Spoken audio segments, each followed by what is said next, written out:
দুনিয়া কিছুই না, কিচ্ছু না দুনিয়া। সকালে আপনি না থাকলে আপনাকে বিকেলেই এরা মাটি দিয়ে আসবে।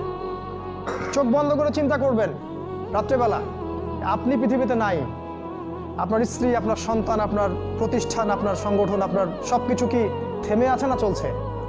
সব চলবে ভাই, কেউ থেমে থাকবে না, শুধু আমরাই থাকবো না। অতএব আমাদের কবরের চিন্তা আমাদেরকে করতে হবে। জ্ঞান অনুযায়ী আমল করি, অবহেলা না করি ইনশাআল্লাহ। 3 নাম্বার, আদর্শ পরিবার গঠন করেন। পরিবারটা হবে ডিনামাইট। রাষ্ট্র বিশ্ব কই যায় যাক, আপনার পরিবার যেন ইসলামের আদর্শের উপর থাকে। কারণ কু আনফুসাকুম ওয়া আহলিকুম নার, নিজে বাঁচো জাহান্নামের আগুন থেকে, পরিবারকে বাঁচাও। আপনার ছেলের ব্যাপারে সচেতন হন, মেয়ের ব্যাপারে সচেতন হন, স্ত্রীর ব্যাপারে সচেতন হন। আপনার পরিবার, আপনার রক্তের সম্পর্ক, আত্মীয়, এদের মাঝে আপনি দিনের প্রচারটা করেন।